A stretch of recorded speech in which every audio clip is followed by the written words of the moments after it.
Welkom by die Ligpunt Kerk podcast. As Ligpunt gemeente is dit ons begeerte om God te verheerlik deur disippels te wees wat disippels maak en 'n kerk te wees wat kerke plant. Geniet hierdie week se preek.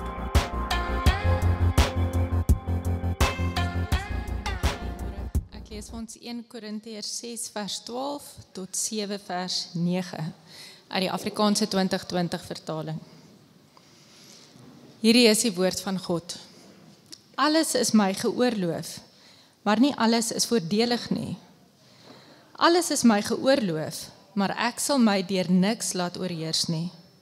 Kos is vir die maag en die maag vir kos, maar God sal die een en ook die ander vernietig. Die liggaam is tog nie daar vir onsedelikheid nie, maar vir die Here en die Here vir die liggaam. Deur sy krag het God die Here opgewek en sal hy ons ook opwek. Weet julle nie dat julle liggame ledemate van Christus is nie? Sal ek dan die ledemate van Christus neem en deel maak van 'n prostituut? Beslis nie. Of weet julle nie dat iemand wat met 'n prostituut gemeenskap het, een liggaam met haar word nie? Daar staan immers, die twee sal een liggaam wees. Maar die persoon wat homself aan die Here verbind, is een gees met hom. Vlug weg van onsedelikheid. Elke sonde wat 'n mens doen, is buite sy liggaam, maar iemand wat seksueel losbandig optree, sondig teen sy eie liggaam. Of weet julle nie dat julle liggaam, wat julle van God ontvang het, 'n tempel is van die Heilige Gees in julle, en dat julle nie aan julleself behoort nie? Want julle is duur gekoop. Verheerlik God dan met julle liggaam. Verder met verwysing na waaroor julle geskryf het. Dit is goed vir 'n man om nie met 'n vrou omgang te hê nie. Maar om onsedelikheid te voorkom, laat elke man sy eie vrou hê en elke vrou haar eie man. Laat die man sy huweliksplig teenoor sy vrou nakom en net so die vrou teenoor haar man. Die getroude vrou het nie seggenskap oor haar eie liggaam nie, maar haar man wel. Net so het die man ook nie seggenskap oor sy eie liggaam nie, maar sy vrou wel. Moet julle nie van mekaar weerhou nie, behalwe as julle ooreenkom om dit vir 'n tyd lank te doen om julle aan gebed te kan wy. En kom dan weer by mekaar, sodat Satan julle nie verlei as gevolg van julle gebrek aan selfbeheersing nie. Dit sê ek as toegewing, nie as voorskrif nie. Ek wens alle mense kon soos ek wees, maar elkeen het 'n eie gawe van God ontvang. Die een dit, die ander iets anders. Vir die ongetroudes en die weduwees sê ek dat dit vir hulle goed is om ook soos ek te bly. Maar as hulle self nie kan beheer nie, laat hulle trou, want dit is beter om te trou as om van begeerte te brand. Ligpunt, dit is goed om terug te wees by julle. Baie lekker om terug te wees. Ek was vir een of twee wat dalk in die laaste 3 maande hier by Ligpunt ingeskakel het. My naam is Poen en ek was die laaste 3 maande op sabbatical gewees en so dit is so klein bietjie vir my weird om terug te wees, om eerlik te wees.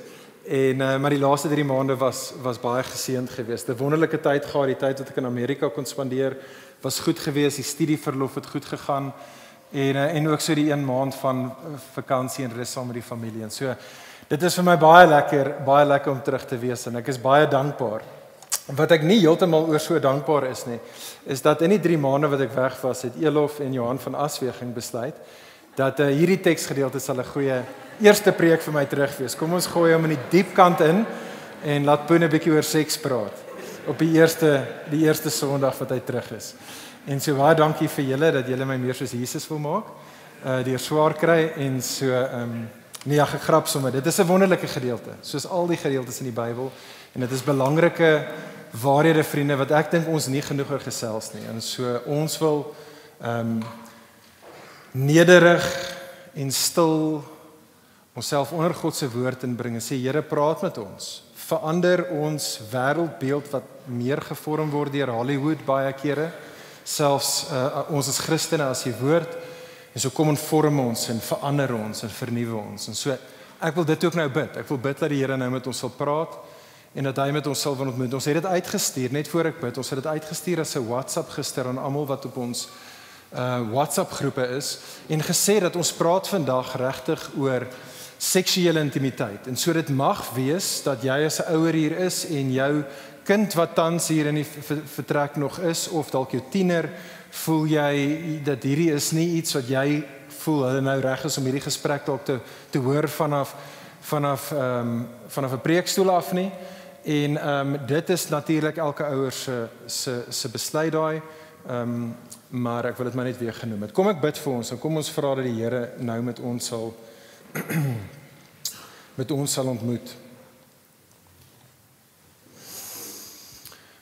Vader, soos wat ons nou die gebid het tevore, Here, het die kinders al bo gesing, alles wat asem het, loof die Heer. Here, en ons wil dit ook erken, dat daai woorde behoort waar te wees van ons lewens, wanneer ons kom by hierdie hele area van ons menswees genaamd seks en ons seksualiteit. Here, ook in daardie area van ons lewe wil ons U loof. Here, maar dit is moeilik. En so ons kom na U toe en ons bid en vra, Here, sal U ons genadig wees? Sal U met ons praat? Gee vir ons selfs ook nou die wysheid, die goddelike perspektief wat ons benodig. En Here, kom en werk in ons, kom en vernuwe ons, kom en verander ons. Ons bid dit in Jesus se naam. Kom praat met ons, o God. Kom ontmoet met ons, o Gees. Amen.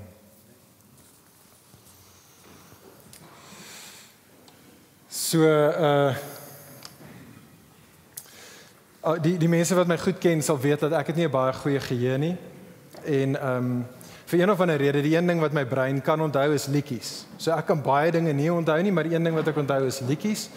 En ek onthou toe ek in die laerskool was 1990, so ek dink dit was einde laerskool as jy nou wil uitfigure hoe oud ek is.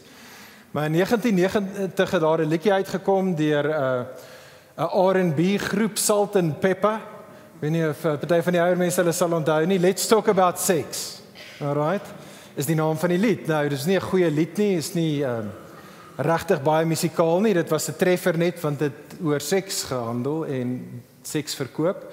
En die liedjie aanvanklik, ten minste die oorspronklike weergawe begin met 'n dialoog waar die sangeresse praat met mekaar en die een sangeres sê vir die ander, sy sê, hoorie, ek weet nie regtig of ons nou hieroor moet sing nie. Die ander een sê vir haar, well, why not? En sy sê, I fear that people will misunderstand what we are trying to say. En dan sê die ander ene, no, we have to talk about sex because it is part of life. En dis die eerste keer wat ek vir Salt and Pepper aangaan haal in 'n preek, maar hier kom dit. Vriende, ek wil hê ons moet vandag oor seks praat. Ek wil hê ons moet oor seks praat want it is part of life. Dit is deel van die lewe en as ons moet eerlik wees, is ons as Christene hopeloos daaroor om oor hierdie baie belangrike aspek van life te gesels. En so prys die Here dat in sy woord praat hy daaroor en vandag kom ons by 'n gedeelte wat hy daar praat en so vandag wil ons daaroor gesels. Vriende, seks is deel van ons lewens op verskeie maniere, nee, dit is integraal, sou ek sê, deel van ons menswees. Ek hoef to state the obvious, ons is almal hier wees ons ouers en die realiteit van seks. Dit is hoekom ons hier is. Ons liggame, ons hormone, ons biologie kommunikeer die realiteit van dit in deel van ons lewens. En dan lewe ons natuurlik in 'n wêreld, veral post 1960 in die seksuele revolusie, wat kom ons wees eerlik met mekaar, totaal en al seks behep is. Alles in hierdie wêreld, omtrent die moderne wêreld waarin ek en jy is, op een of ander manier by wyse van die media, die musiek, die rolprente wat ons kyk, die boeke wat ons lees, selfs die bemarking wat gedoen word as jy, ek weet nie wat, spanners wil koop of jy wil 'n kar koop, wat ook al dit is, alles op elke manier van ons lewens word ons regtig met die seksuele agenda word ons mee geïndoktrineer. Dit is deel van ons lewens. En dan weer eens, as ons moet eerlik wees met mekaar en met onsself, ek wil amper sê elkeen van ons, maar meeste van ons hier op een of ander manier sit met die littekens van seksuele sonde. Amper elkeen van ons hier op een of ander manier, of jou eie seksuele sonde, of die sonde wat ander teenoor ons gepleeg het, op een of ander manier los dit jou en my seer en skaam En ons is so 'n bietjie krippel, mank wat ons deur die lewe gaan as gevolg van die realiteit van seks. Vriende, die salt en pepper is reg. Dit is deel van ons lewens en so ons het nodig om daaroor te praat. En dit is wat ons vandag wil doen. Ek dink dit is ekstra moeilik juis vir ons as Christene om dan hieroor te praat, want hier is die ding, dit is nie net part of life nie, maar vir ons wat sê dat ons aanbid die author of life, ons sukkel om daardie twee realiteite baie kere te versoen met mekaar, te vereenselwig, is maar, hoe lewe ek in hierdie baie belangrike deel van realiteit, maar ook waar ek in 'n verhouding met God wil wees. Dis moeilik, dit is baie moeilik, en ek dink histories sukkel ons as die kerk, en Christene om dit uit te figure. En so dit is wat ons oor vandag wil saamgesels. Vriende, hoe behoort ons as Christene oor seksuele intimiteit te dink en hoe behoort ons die uitleef daarvan te benader? Ek wil eens met daar gesels, vriende, want dit is wat Paulus beantwoord in ons gedeelte in 1 Korintiërs 7 vers 1 tot 9 vandag. Ek weet die hele gedeelte was gelees, die vorige gedeelte hou verband met dit, maar ons het na dit gekyk in die vorige reeks 2 jaar gelede, dus daar, want ons gaan daarna verwys vandag, maar ons gaan spesifiek kyk na 1 Korintiërs 7 vers 1 tot 9 en wat dit vir ons sê rakende seksuele intimiteit. Maar net 'n klein bietjie, net om ons beerings weer te kry, in die boek van 1 Korintiërs, wat is dit wat afspeel, wat maak dit Paulus nou oor dit gaan gesels wat ons vanoggend oor gaan gesels. Okay, so 'n klein bietjie van 'n refresher vir die van julle van 2 jaar terug of vir die wat die eerste keer nou hier is. Die brief is natuurlik, vriende, 'n brief geskryf van die kerk in Korinte. Nou Korinte was in die 1ste eeu 'n baie bekende en 'n baie belangrike stad gewees. Korinte was 'n plek gewees, dit was soos 'n ekonomiese en 'n social hub gewees in die antieke wêreld. En dit was 'n plek gewees waar mense van verskillende kulture, verskillende tale, verskillende godsdienste en verskillende moraliteit almal saamgedrom het in daardie stad. Dit was baie soos 'n hedendaagse New York of 'n hedendaagse Londen gewees. Maar in daardie wêreld het Paulus gekom, Handelinge 18 vertel van ons, en hy het daar, net soos wat hy in die res van Klein-Asië gegaan het, en hy het in daardie stad in Korintiërs het hy die evangelie gaan verkondig. Handelinge 18 vertel ons van dit. En soos hy gegaan het daar mense tot bekering gekom in die stad Korinte. Die treffende ding as jy deur Handelinge 18 lees, is dit was verskillende tipe van mense wat tot bekering gekom het. Daar's ryk mense en daar's baie arme mense. Daar is Jode en daar's Grieke. En ons mense van verskillende agtergronde. Dit beteken hier kom hierdie klein geloofsgemeenskapie tot stand, en dit is baie duidelik dat Paulus is baie lief vir die kerk in Korinte. Dit is die kerk waar hy die langste gebly het van al die kerke in sy sendingsreis. Hy het 18 maande in daardie stad gebly. Maar in die tyd wat ons nou kom by die eerste brief, 1 Korintiërs, dis nou, ons weet nie presies hoeveel jaar later nie, is hierdie stad vir wie hy, hierdie kerk vir wie hy lief is in hierdie stad, is hy baie bedruk oor hulle. Hy is baie bekommerd oor hulle, want jy sien hierdie kerk in Korinte, hier was die probleem. Hulle was nie net die kerk in Korinte nie, maar daar was baie van Korinte nog in hierdie kerk. Hierdie gemeente, hierdie Christene wat geroep is om heilig te lewe, in steede van om heilig te lyk, het hulle baie meer gelyk soos die heidene om hulle. Kyk saam met my op die skerm, hoe Paulus vir ons dadelik in die begin van die brief duidelik maak, hoekom skryf hy die brief 1 Korintiërs? Hy sê dit reg uit die staanspoor uit 1 Korintiërs 1 vers 2. Paulus sê, aan die gemeente van God in Korinte, wat in Christus Jesus geheilig is deur God, geroepe heilig is. Met ander woorde, ek dink die Engels sê dit eintlik nog 'n klein bietjie duideliker, wat hy sê vir die kerk, hy sê, Christene in Korinte, onthou, julle behoort aan God, julle behoort nie aan julleself nie, julle behoort aan God. Onthou die evangelie, in Jesus, as gevolg van Jesus, deur Jesus is julle reeds heilig gemaak. Julle is reeds heilig, lewe nou as heiliges, lewe in die lig van wie julle reeds in Jesus is. Julle is deur Jesus 'n nuwe mense gemaak. Onthou wie julle is in Jesus en lewe dit nou uit in julle lewe in die area van heiligheid. Nou in hoofstuk 5 en hoofstuk 6, die 2 hoofstukke voor ons gedeelte vandag, is die spesifieke area in die lewe van die Korintiërs wat Paulus nodig het om aan te spreek, en hy spandeer hoofstuk 5, hoofstuk 6 en ten minste hoofstuk 7 ook, aan hierdie onderwerp is die area van seksuele immoraliteit, wat in die Afrikaans vertaal word as onsedelikheid. Nou, ek het nou net gesê, ons gaan nie weer in detail kyk na daai eerste gedeelte op julle blaadjies nie, maar kyk saam met my daar na 1 Korintiërs 6 vers 12 tot 20 op julle blaadjies, daai eerste paragraaf daar, sien ten minste net die groot opdrag raak in daai gedeelte, soos wat Paulus nou eintlik alles wat hy in hoofstuk 5 en 6 gesê het nou daarso opsom in een groot opdrag.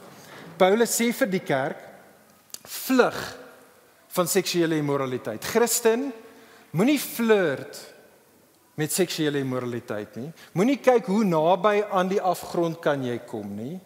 Soos wat jy hardloop as jy 'n leeu sien, vlug van onsedelikheid af. Maar hierdie opdrag, en dit is ook nie 'n nuwe opdrag van Paulus af nie, die kerk sou dit gehoor het toe hy die 18 maande daar was, en hulle sal dit weet uit Jesus se lering ook. Hierdie opdrag oor die gevare van seksuele immoraliteit bring dan 'n ander potensiële probleem, 'n probleem wat dit blyk 'n regte probleem was in die kerk in Korinthe. Die probleem is dat dit blyk dat daar was 'n faksie binne in die kerk, die regtige spiritual hoogheilig is, wat tot 'n ander gevolgtrekking gekom het. Hulle het gesê, maar luister jy, weet jy wat? Ons moet nie heeltemal wegbly van seks af. Seks is die probleem. Kyk daarso na wat Paulus, hoe hy ons gedeelte begin in hoofstuk 7 vers 1. Kyk saam met my in die teks. Daar was 'n bespreking, 'n debat, 'n gesprek aan die gang onder die kerk in Korinthe, wat juis kyk na die goddeloosheid in hulle stad en in hulle midde met betrekking tot seks, en wat tot die volgende gevolgtrekking kom, wat Paulus nou aanhaal. Sien jy dit daar in 7 vers 1? Paulus sê, en hy haal hulle nou aan, hierdie ouens in die kerk, wat sê, dit is goed vir 'n man om nie met 'n vrou omgang te hê nie. Met ander woorde sê hierdie groep, hulle sê, hoor hierso, seks is so aards. Dit is so vuil. Dit is so vleeslik. Dit is nie geestelik genoeg nie. Dit is nie spiritual genoeg nie. Ons moet dit net heeltemal, kom ons gooi seks saam met die badwater uit. Okay, kom ons los dit net heeltemal. Ek bedoel, sou hulle geargumenteer het, kom ons kyk na Paulus. Paulus was celibaat gewees. Kom ons kyk na Jesus. Jesus was celibaat. Sekerlik is dit die meer spiritual manier van lewe, sê hierdie groep vriende, en dit is die kwessie op die tafel, soos wat ons by ons gedeelte kom. Dit is wat Paulus aanspreek hier in 1 Korintiërs 7 vers 1 tot 9. Hier is Paulus se punt, en jy sal dit sien op die skerm. Hierdie is, so gee dit voor die tyd vir ons waaroor vandag se gedeelte gaan en wat hy vir ons sê. Paulus sê vir jou en vir my, soos wat hy vir die kerk toe gesê het, seksuele intimiteit is 'n goeie Godgegewe geskenk. Maar of soos wat dit in die regte konteks en met die regte inslag geniet word. Ek gaan dit weer herhaal. Hierdie is wat ons gaan sien in die gedeelte vandag. Paulus sê seksuele intimiteit is 'n goeie Godgegewe geskenk, soos wat dit in die regte konteks en met die regte inslag geniet word. En so dit is wat ek wil hê ons moet sien, dit is wat ek wil hê ons oor moet nadink, is regtig net daai gedeelte. Ek wil dit onder 2 opskrifte na kyk. Eerstens, kom ons dink saam oor wat is hier die regte konteks? Die regte konteks waarin seksuele intimiteit goed is om te geniet. Kyk saam met my wat Paulus sê net in die volgende vers. Sien jy daarso in hoofstuk 7 vers 2? Paulus sê maar, so hy kontrasteer. Hy sê ja, dit is wat hierdie ouens in die kerk sê, vers 1, maar. Kom ek gee vir julle Bybelse waarheid, sê Paulus, maar om onsedelikheid te voorkom, laat elke man sy eie vrou hê en elke vrou haar eie man. Nou die taal van eie vrou en eie man impliseer dit in die Afrikaans en word dit baie duidelik in die Engels daar gestel, impliseer hier 'n huweliksverhouding, en die taal van hê hier is 'n eufemisme, ek weet nie of dit 'n Afrikaanse woord is nie, 'n euphemism vir seksuele omgang. Nou ons moet net hier so stop, en ek en jy, vriende, ons het nodig om te besef, want ek dink ons het dalk so 'n bietjie gekerk, en so ons voel nie die gewig van wat Paulus hier sê nie. Dit wat Paulus hier sê is totaal revolusionêr. Is totaal radikaal in eerste eeu Korinte.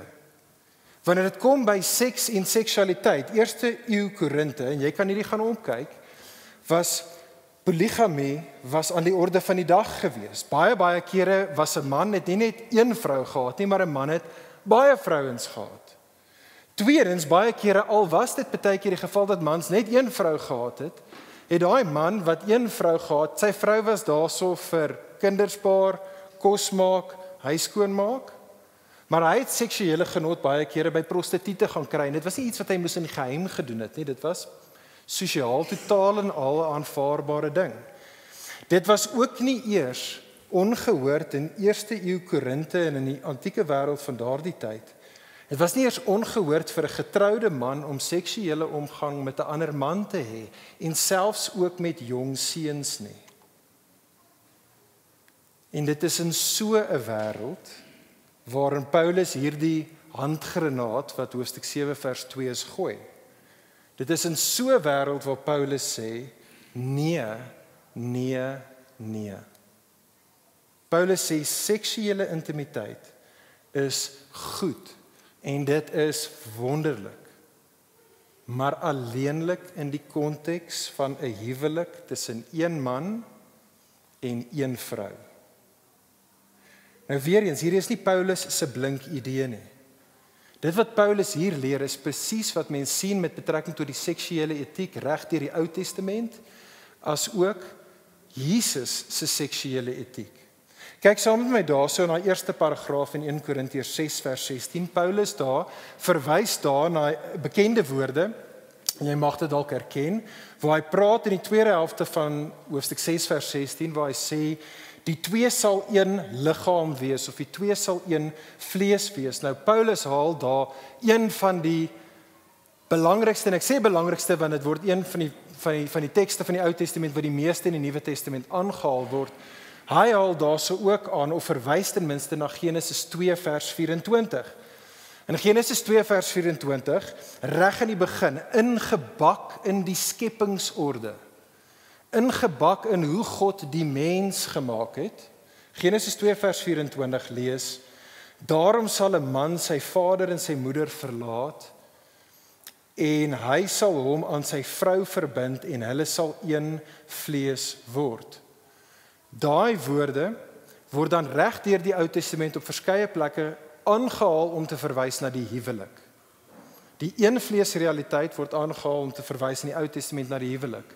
In Matteus 19 kom Jesus copy and paste Genesis 2 vers 24 en hy haal dit aan, soos wat Jesus verwys na die huwelik. In Efesiërs 5 kom Paulus copy and paste daai vers uit Genesis 2 vers 24 uit, en hy haal daai vers aan, wanneer hy verwys na die huwelik. Nou kom Paulus en hy gaan so klein bietjie, dis nie dat hy 'n stappie verder gaan nie, hy state net eintlik die obvious. Paulus, sien jy wat doen Paulus in 1 Korintiërs 6 vers 16? Paulus sê ja, hy voorveronderstel het soos hy tevore en Jesus in die Ou Testament tevore het gesê het, een vlees, realiteit tussen 'n man en 'n vrou is 'n huwelik, maar hy maak dit hier, hy gee 'n seksuele konnotasie tot dit. Wat as jy stop en jy dink daaroor, is dit so, dit maak actually sin. Die hele punt van een vlees wat oor 'n huwelik gaan, is dat wanneer 'n egpaar seksueel intiem is met mekaar, is dit 'n baie tasbare vergestalting van hulle een vlees realiteit. Dit kommunikeer hulle een vlees realiteit. Die punt, vriende, hier is dit. Die punt wat ek en jy moet verstaan en hoor wat Paulus vir ons hierso sê is, seksuele intimiteit was deur God geskep en word dus deur God geseën in die konteks van 'n huwelik tussen een man en een vrou. En vriende, ek is seker dat ek hoef niemand hier te oortuig dat hierdie is nogals relevant in die wêreld waarin ek en jy onsself tans bevind nie. Dit is treffend. En ek het hier op die skerm sal julle 2 boeke sien wat as jy hierdie 2 boeke kan kry, hulle is al 2 moeilike reads, moeilike boeke om te lees, maar is uitstekend en ek dink dit is van die belangrikste boeke wat ons eintlik kan lees as hedendaagse Christene. Maar die eerste boek daar is van 'n ou met die naam Tom Holland en dis nie Spider-Man Tom Holland nie, Tom Holland die historikus in sy boek Dominion en hy maak hierdie punt om te sê dat teen die 4de eeu vind ons dat hierdie evangelie wat Paulus verkondig het toegekom en hierdie beweging naamlik die Christelike geloof het selfs die magtige Romeinse ryk kom verower en so ook die hele sexual ethic, die seksuele etiek van die 1ste eeu van die Romeinse ryk heeltemal teen die 4de eeu al op sy kop gedraai. Soveel so dat vir die volgende 1500 jaar het dit regtig bygedra tot die florering van ons samelewing. En Tom Holland maak die punt in sy boek en kry daai boek en lees daai boek, dit is 'n uitstekende boek, maar hy maak die punt om te sê soveel van die dinge wat ons net van selfsprekend aanvaar, wat ons dink is maar net normaal in ons lewens. Nee, dit is nie. Wil jy teruggaan na Korinte, 1ste eeu toe? Wil jy in so 'n huwelik wees? Wil jy in sulke verhoudings wees en so 'n samelewing wees? Jy wil nie. Wel prys die Here, sê Tom Holland, vir die Christelike geloof. En toe ek dink hy het die boek geskryf, het ek nie seker of hy 'n Christen was nie. Die ander boek egter van Carl Trueman is ook baie belangrik. Carl Trueman in sy uitstekende boek The Rise and Fall of the Modern Self maak die punt dat daar 'n ander kritiese ding gebeur teen die 18de eeu. Toe die era van verligting, die Age of Enlightenment gekom het in die 18de eeu, toe ons as die westerse mens regtig begin dink het, maar hoorie, ons is baie smart en ons is baie slim met ons wetenskaplike vooruitgang en met ons die industriële revolusie. Toe het ons gekom, sê Carl Trueman, en ons het gesê, man, ons het nie meer vir God nodig nie. Soos Friedrich Nietzsche gesê het, God is dead. Ons het nie meer vir God nodig nie. En Carl Trueman maak die punt dat daar is 'n baie sterk en direkte korrelasie. Soos wat ons as die Weste begin het om God stadig maar seker, God het meer na die kant van ons samelewing gegaan, het ons seksuele etiek weer stelselmatig toenemend meer en meer begin word, soos wat dit aanvanklik was in die eerste eeu in die antieke wêreld. Vriende, hier is my punt. Ek en jy lewe in 'n tyd en 'n plek waar ons vertel word, luister hierso,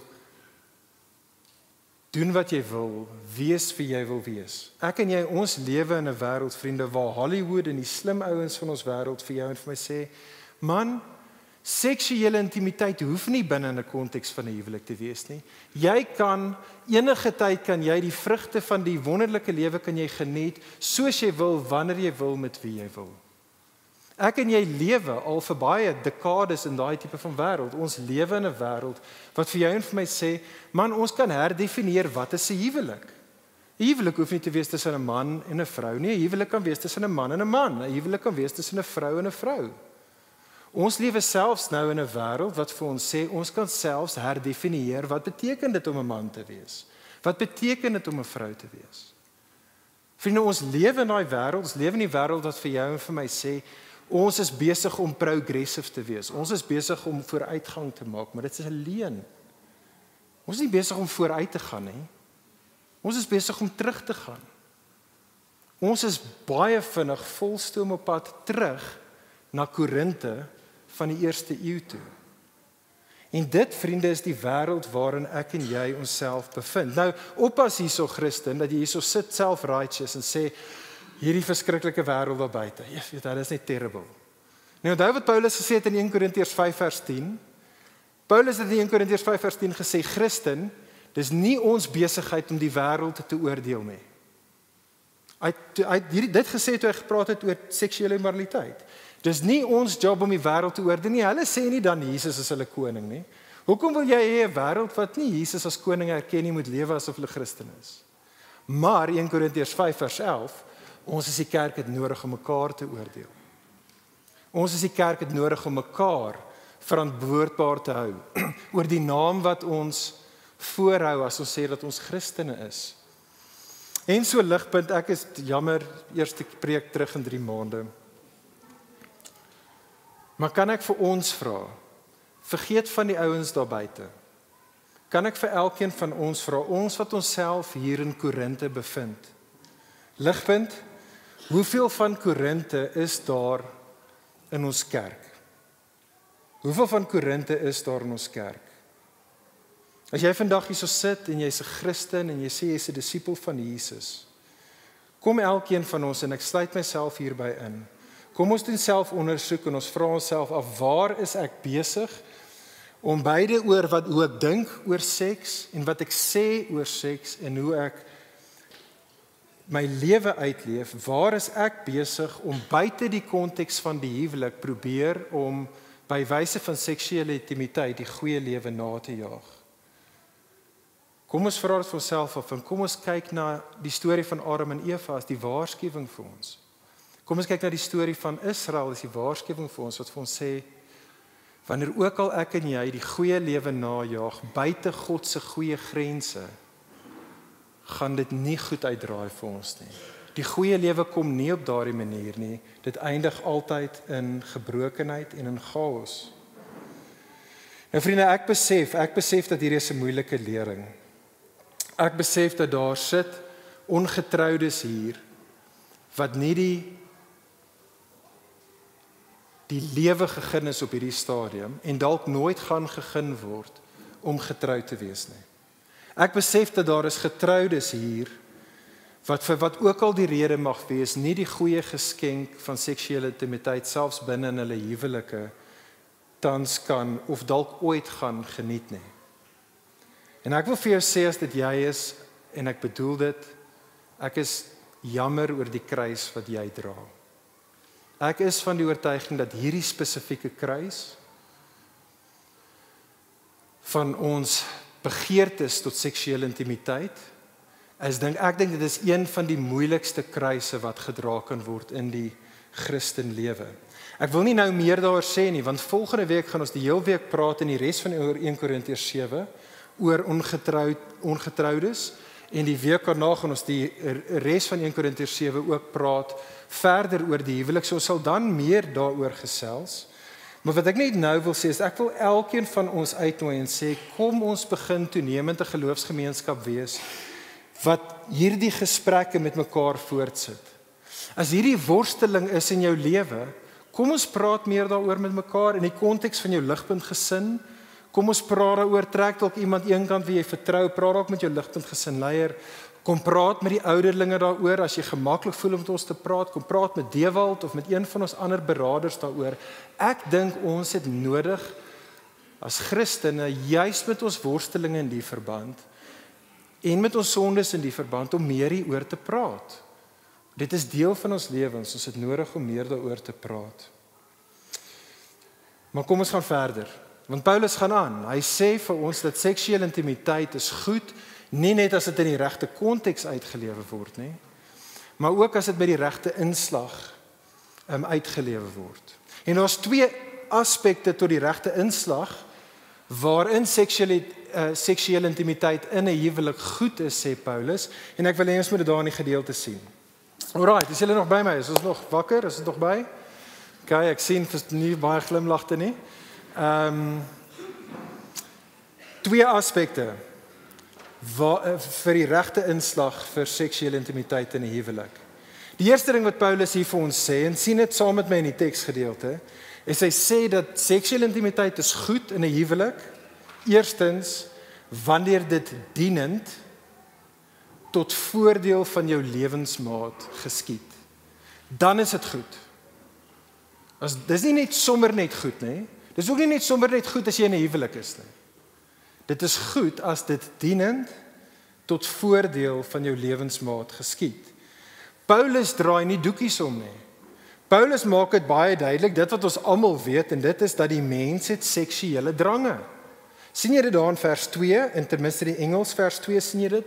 Vers 5 maak hy die punt dat ons het seksuele drange. Vers 9 sê hy dit weer 'n keer. Maar hier is die uitdaging, daardie drange is kompleks. Dit is grys. Dit is op die beste van tye is dit grys. Aan die een kant is daardie drange goed en normaal. Genesis 1, God het alles goed geskep, hy het die mens geskep en hy het gesê die mens is baie goed gewees. God het die opdrag gegee vir die mens wat hy geskep het en gesê, wees vrugbaar en vermenigvuldig. Genesis 2 vers 17, toe Adam vir Eva sien, toe hy vir Eva die eerste keer sien, toe hy wakker word na die narkose en God het vir Eva gemaak, en hy word wakker, toe hy soos hy sing 'n lied, hy sê, wow, amazing, kyk hier, sy's awesome. Genesis 2 vers 17, Genesis 2 vers 23. En dan, net na die eenvleesteks van vers 24, sê Genesis 2 vers 25, dat daar is hierdie voorreg wat Adam en Eva geniet het, binne in die konteks van hulle eenvleesrealiteit, Genesis 2 vers 25, dat hulle kon naak en onbeskaamd in mekaar se aangesig gewees het. Maar dit is ongelukkig nie die enigste kant. As dit daar gestop het, as ons net in Genesis 2 gebly het, dan was seksuele intimiteit net goed gewees. Maar daar is natuurlik 'n Genesis 3. Die einste Satan wat vers 5 in ons teksgedeelte na verwys het, vir Adam en Eva verlei, en so het hulle gedink, ons kan die goeie lewe kry buite God se goeie grense, en hulle het gedink, hulle gaan meer plesier hê, hulle dalk vir 'n split sekonde was die verbode vrug baie lekker, maar wat het gedoen het, is dit het vervreeming gebring. Nou was hulle skaam, nou was hulle seer, en nou was hulle verhouding nie net met God nie, maar met mekaar en die wêreld gebroke gewees. En vriende, vir daardie rede, omdat ek en jy sulke mense is, ons is 'n mense wat ons seksuele drange is, op die beste van tye is dit mekaar. Soveel van dit is goed en natuurlik. Soveel van dit is gebreek en verdraai. En dit is in daai wêreld wat Paulus sê, eggenoot, man teenoor jou vrou, vrou teenoor jou man, gegeewe die kompleksheid van hulle drange, jy het 'n verantwoordelikheid. Jy het 'n verantwoordelikheid teenoor jou egpaar. Jy het 'n verantwoordelikheid om hulle God gegeewe goeie begeertes te bevredig, maar ook om te help bekamp daar waar hulle eie sonde en die Satan hulle in gevaar stel. In die verband, vriende, kyk sommer na vers 3 en vers 4 in die gedeelte, is weer eens wat Paulus daarso sê, absoluut revolusionêr, en dit is radikaal. Jy sien, in die antieke tyd was die vrou aan haar man behoort. Daar in 1 Korinte was die man die vrou se baas. Die vrou was die man se slaaf gewees, selfs seksueel was die vrou die man se slaaf gewees. Sy moes doen wat hy wou, wanneer hy wou, soos hy wou. Maar Paulus kom en hy gooi nog weer eens hier 'n totaal en alle evangelie handgranaat. Paulus sê, dit is nie hoe dit is nie. Die man en die vrou is totale gelykes in God se oë. Paulus sê dan vers 3 en vers 4, net soos wat die man gesag het oor sy vrou se liggaam, raai wat, die vrou het net soveel op dieselfde voet, het sy ook gesag oor haar man se liggaam. Maar hier het ek en jy nodig om te onthou, wat is Jesus se definisie van gesag, nê? Jesus sê vir ons in Markus 10 vers 45, hoe lyk gesag?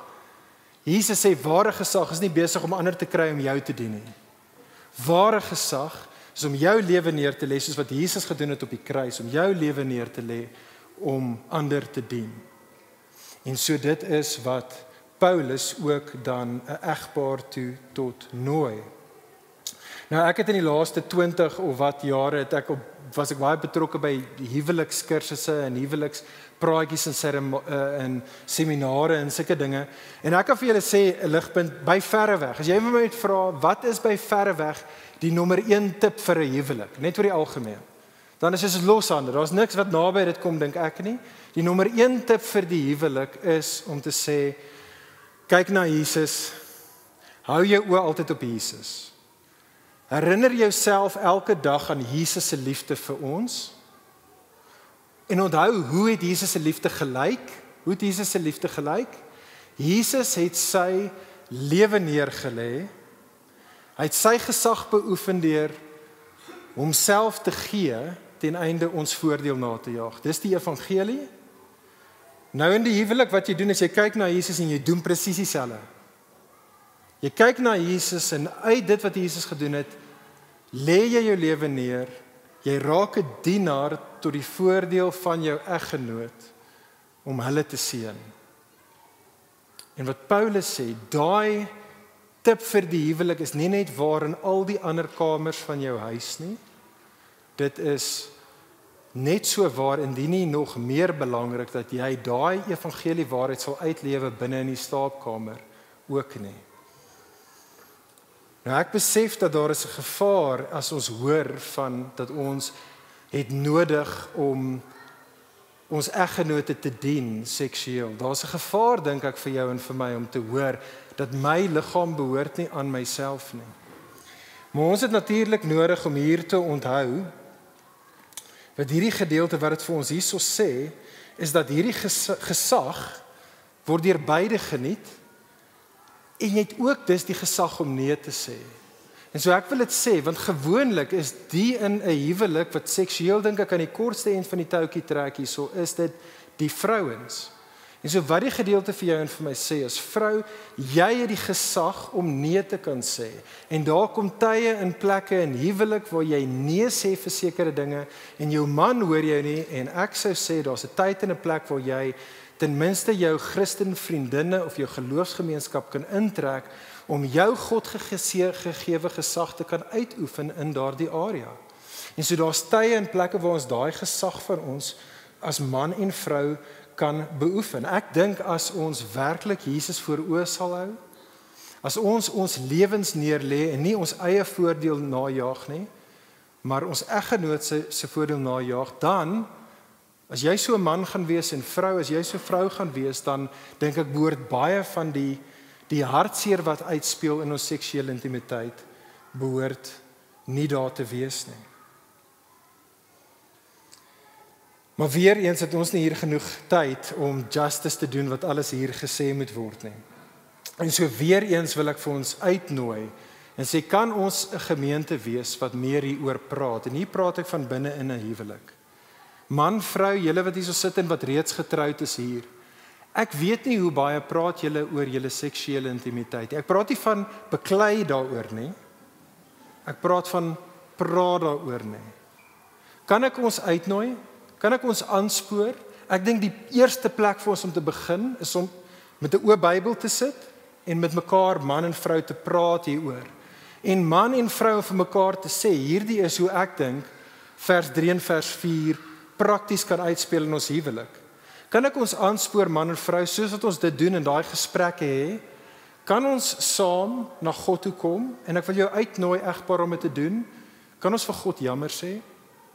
Kom ons kom na die Here toe in bekering en ons sê, as man, kom ons neem leiding in dit en sê, God, my vrou, in hierdie areas het ek jou gefaal. Vrou, kom ons sê dieselfde vir ons man. Kom, ons praat met mekaar, ons praat met God, en waar dit goed en gepas is in die konteks van jou geloofsgemeenskap, kom ons praat met mekaar daaroor. Dit is so 'n fundamentele deel van ons lewens dat ons het nodig om hieroor te praat en mekaar ook in hierdie area te help en te ondersteun. Laastens, Paulus gaan nog een ding sê. Paulus sê vir ons vriende is dat seksuele intimiteit is goed, is wonderlik in die konteks van 'n huwelik, daar waar ons dit met die regte inslag het en mekaar dien. Maar daar's nog 'n ding wat Paulus vir ons sê. Paulus sê dit is ook goed en gepas wanneer dit biddend tot verheerliking van God geskied. Kyk gou saam met my daarso. Ek dink omtrent die laaste keer wat ons in die teks gaan wees, vers 5. In vers 5 sien ons dat Paulus hierso sê iets wat ten minste as ek dit lees, is so 'n bietjie vir my random. Vers 5 sê Paulus daar, moet julle nie van mekaar weerhou nie. Okay, so hy praat hier natuurlik van seksueel weerhou nie. Moet julle nie van mekaar weerhou nie, egpaar, behalwe as julle ooreenkom om dit vir 'n tyd lank te doen, om julle aan gebed toe te wy. Ek vind dit bietjie random. Ek dink meeste van ons bid nie so lank, jy weet, dat ons is seksueel ongeduldig gaan raak met jou eggenoot nie. Dit sê dalk iets oor ons gebed. Nee.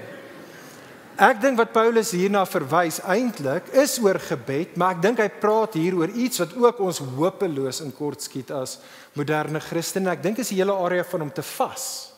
Ek dink dit is wat hy hiervan praat. Om te vas is hierdie lang tydperke, 'n langer tydperk waar jy jouself weerhou van een of ander goeie, Godgegewe plesier, ten einde God in gebed te soek. En ek dink dit is wat Paulus hierso sê, maar ek dink daar's 'n ander rede spesifiek hoekom hy spesifiek hier na gebed verwys. Ek bedoel, hy kon ook gesê het, hoor julle kan mekaar weerhou as een van julle COVID het of whatever, nê? So, maar hy gaan na gebed toe en ek dink die rede hoekom hy dit doen is want dit kommunikeer 'n ander belangrike waarheid aan ons. En ek dink die belangrike waarheid is dit. Paulus herinner die kerk daaraan, herinner vir ons ook hier dat as jy getroud is Christen, is jy natuurlik, is jou huwelik nie die enigste verbondsverhouding waarin jy is nie. Jy is ook in 'n verbondsverhouding met God. En net soos wat jy hier intimiteit kultiveer, het jy nodig om altyd iemand te wees. Dis wat 'n Christen is.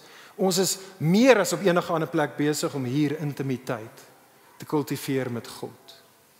En wat vers 5 impliseer, is dat in die najaag van beide verhoudings, prioritiseer die Christen altyd sy verhouding met God bo selfs enige ander verhouding. Met ander woorde, hoe ek in hierdie verhouding leef, is in die lig van daardie verhouding. My verhouding met God is die een wat rig hoe ek in hierdie verhouding leef en selfs ook so seksueel. Kyk saam met my 1 Korintiërs 6 vers 13 weer. Paulus het dit daar gesê in ons vorige teksgedeelte, die liggaam is tog nie daar vir ons sedelikheid nie, maar die liggaam is daar vir die Here Jesus. En die Here Jesus is vir die liggaam. Hoekom? Want volgende vers 17, want deur geloof is ek en jy as Christene verbind met Jesus. Paulus sê dat ons is een gees met Jesus, met hom. Vriende, ek wil hê ons moet dit hoor. Ons is amper daar. Maar ek wil hê jy moet dit hoor. Kan ons net weer stop en net weer perspektief bekom? Hierdie is die Christelike evangelie. Kyk saam met my op die skerm na 'n pragtige manier wat Martin Luther hierdie gesê het 500 jaar gelede, en ek kan dit nie beter sê as hy nie. Martin Luther het gesê, soos wat hy die Christelike evangelie beskryf het. Toe sê hy vir ons, faith unites the soul with Christ in the same way that a bride is united with a bridegroom. As a result, they come to hold all things in common, the good as well as the bad. Our sins and our death and our damnation now belongs to Christ, while His grace, His life, His salvation are now ours. For if Christ is a husband, He must take on Himself the things which belong to His bride, and He must give to her the things that are His. Not only that, but Jesus also gives us Himself. En so ek wil vir ons almal dit sê, ek weet nie of jy getroud is en of jy ooit getroud gaan wees nie, en ek weet nie of jy tans gelukkig getroud is en of jy gelukkig getroud gaan wees nie. Maar sekerlik, vriende, is hierdie goeie nuus wat enige slegte nuus in jou en my lewe harder as dit uitpasyn. Die goeie nuus is, dit maak nie saak wat jou en my aardse status met betrekking tot huwelik staan nie. As jy in geloof na Jesus toe kom en jy die geleentheid, ons elkeen het daai geleentheid, dan is jy in die belangrikste verbonds huweliksverhouding met die beste bruidegom vir alle ewigheid. Vir alle ewigheid. Daar's niks beter as dit nie. Vriende, is dit nie amazing nie? Ek en jy kan na hierdie Jesus toe kom met al ons sonde. En is daar nie so baie sonde wat jou en my lam lê in die area van ons seksuele sonde nie? Daar's soveel dinge wat jou en my bedruk maak met betrekking juis hoe ons of buite die konteks van die huwelik of binne die konteks van die huwelik soveel teenoor God en ander al gesondig het. Die wonderlike evangelie nuus wat ek en jy weer een vandag moet hoor en moet indruk is, ons kan na Jesus toe kom en hy sal die bruidegom wees. Op die kruis het Jesus gekom en hy het al jou en my seksuele sonde, alles, verlede, hede en toekoms, alles het hy op hom geneem en hy die oordeel van God, hy die beker ten volle leeg gedrink vir jou en my seksuele sonde. Alles. En hy gee vir ons sy geregtigheid. sodat ek en jy nou altyd geliefd, altyd aanvaard en volle veilig met Jesus vir alle ewigheid in 'n eenheid gaan woon en wandel. En so ek sluit daarmee af. 'n Mense, vriende, Christene wat dit besef en wat hierdie evangelie koester, sê Paulus vir ons in ons gedeelte in 1 Korintiërs 6 vers 19, 'n mense wat besef hulle behoort nie meer aan hulle self nie, 'n mense wat besef dat hulle is met 'n duur prys, die bloed van Jesus gekoop. Hulle is 'n mense, 1 Korintiërs 6 vers 20, wat nou wat doen? Wat God verheerlik met hulle liggame. Liggame vir wat?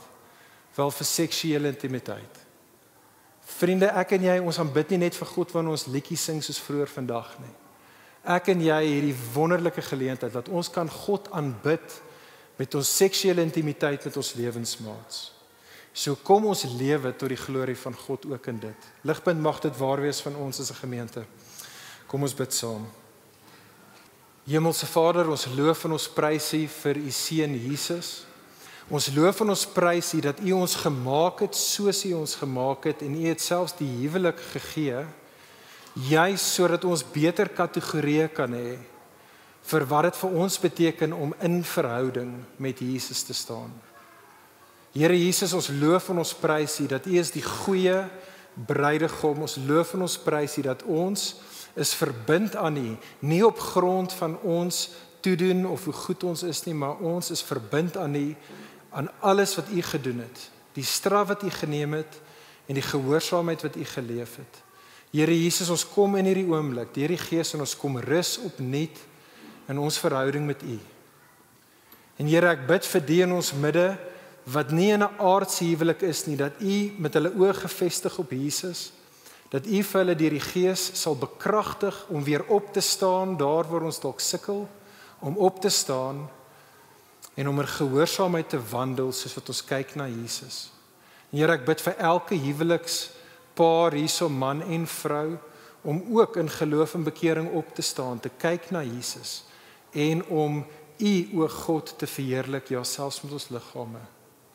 Ag Here, ons loof en ons prys U, is die God van tweede en derde en 10.000 keer se kanse. Ons loof en ons prys U vir die ewigheid wat ons saam met U sal hê. Hou ons tot daardie dag. Ons roep uit, kom Here Jesus, kom. Amen. Vir meer inligting oor Ligpunt Kerk, besoek gerus ons webwerf op www.ligpunt.com of kontak ons gerus by info@ligpunt.com.